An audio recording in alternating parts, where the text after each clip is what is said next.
The 1929 Echo. Why this time isn't different. It doesn't feel like 1929. There are no grainy black and white photos of men in bowler hats queuing for soup. There are no ticker tape machines spitting out fortunes in paper strips. The banks in your town are still open. The system, we are told, is fundamentally sound. And that is precisely why you should be concerned. The single most expensive belief a person can hold is the illusion of permanence. We have been trained by history to look for the last crisis. We scan the horizon for the obvious threat, the one we've already studied and supposedly solved.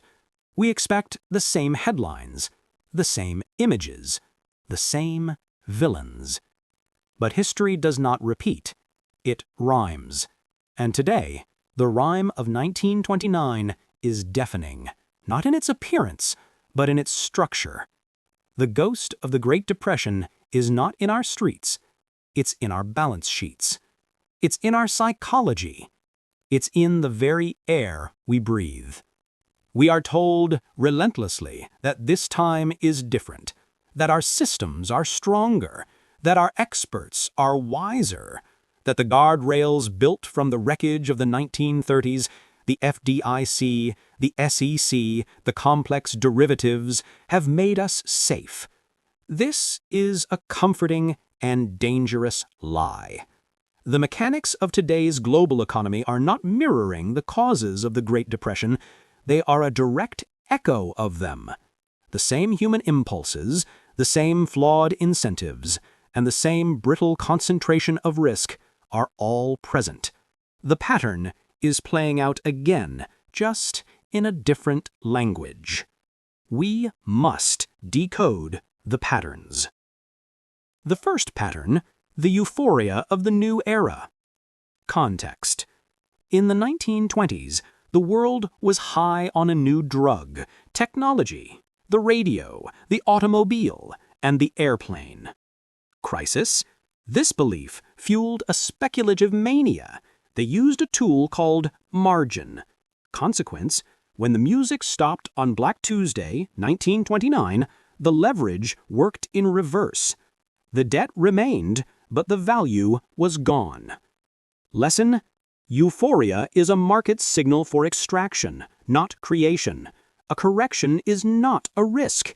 It is a mathematical certainty. Now look at today. Does this rhyme? We call it the information age. The same technology have, once again, rewritten the rules. We watched people, isolated in their homes, gamble their stimulus checks on meme stocks with no underlying value. We saw a frenzy over digital tokens, NFTs, where the promise of new technology replaced any rational assessment of worth. We don't call it margin. We call it leverage trading on crypto platforms. But the psychology is identical. The assets are different. The impulse is the same. The second pattern, the concentration of power and wealth. Context. In the 1920s was a gilded age. Industrialists, the Rockefellers, the Carnegies, the Vanderbilts were the new royalty. Crisis. This concentration made the entire economy brittle. The prosperity of millions rested on the continued success and consumption of a tiny few. Demand vanished overnight. The crash at the top became an avalanche that buried everyone below. Lesson: an economy built on a pinhead cannot stand. A system that privatizes all gain and socializes all risk is, by definition, unstable. Today, we are living in the second Gilded Age. The statistics are not debatable. Wealth concentration is at or even past the levels of the 1920s. We don't call them railroad barons. We call them tech oligarchs and hedge fund managers. We don't call it a boom. We call it a K-shaped recovery. The system is just as top-heavy. It is just as fragile. The third pattern, the central bank error. Context. In the 1920s, the Federal Reserve was a new and arrogant institution. They pursued an easy credit policy. Crisis?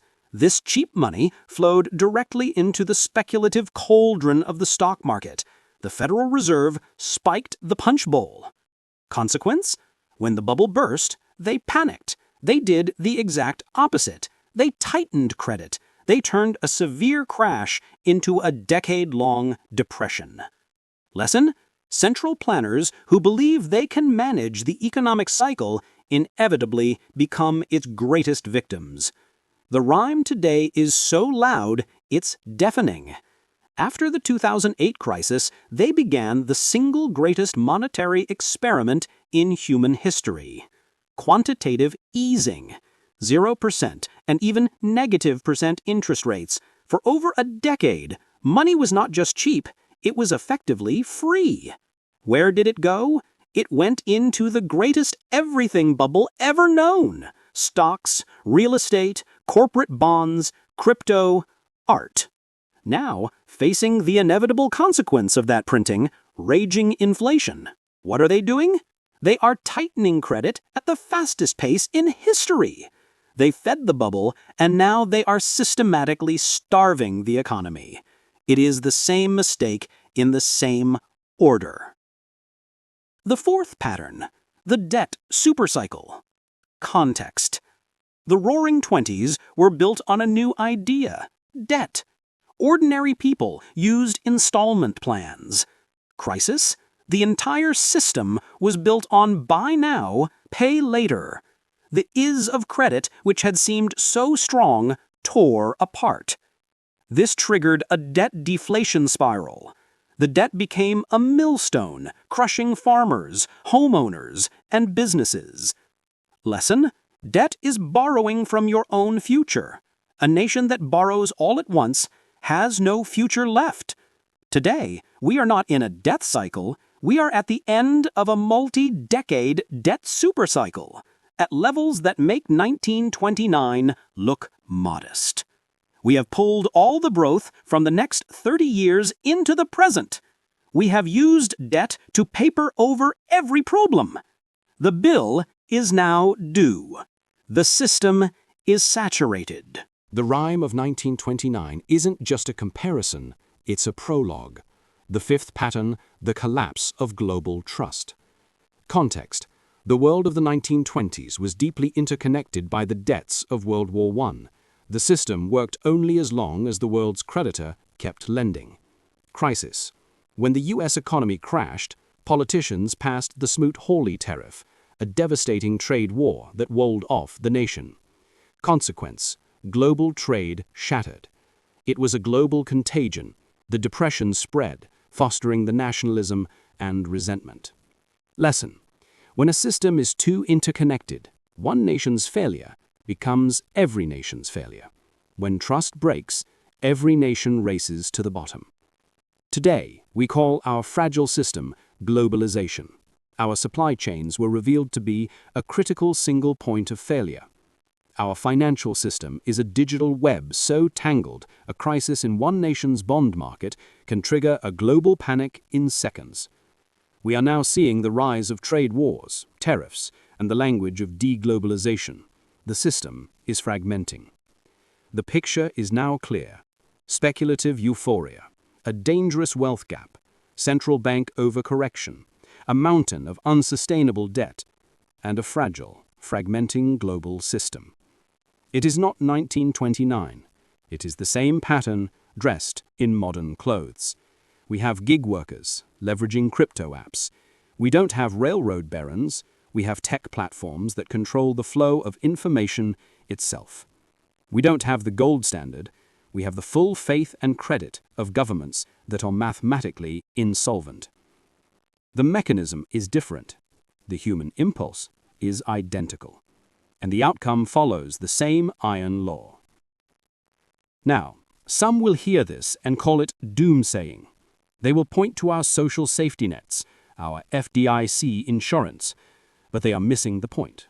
The system always protects itself from the last crisis. The real crisis, the next one, always finds a new crack. The pressure in the system is immense. It will not be released as a 1930s-style deflationary depression. It will be released as a 2020s-style inflationary collapse, a currency crisis, a digital bail-in, or a social fragmentation we have not seen in our lifetimes. Preparation isn't paranoia. It's pattern recognition. So, how do you prepare for an echo you can't see? You build an arc. The solution is the same as it was then. It is a dual strategy: hard assets and hard skills. First, hard assets. These are the things that cannot be printed by a failing government: gold, silver, land, physical tools. Second, hard skills. This is the one asset that can never be seized. Can you grow food? Can you fix an engine? Can you write code? Hard assets protect your past. Hard skills guarantee your future. The world ends often. The survivors always look the same. They are the ones who saw the pattern before it became a crisis. They are the ones who chose reality over illusion. They are the ones who built their house on rock, while the rest of the world was building on the sand of easy credit. You do not have to be a victim of the rhyme. You can be the one who prepared for it. History has the answers. I'll show you where to look. Subscribe, not for fear, but for foresight. Next week, we will decode the 3 greatest currency collapses in modern history and reveal the one fatal mistake they all made in the final 24 hours.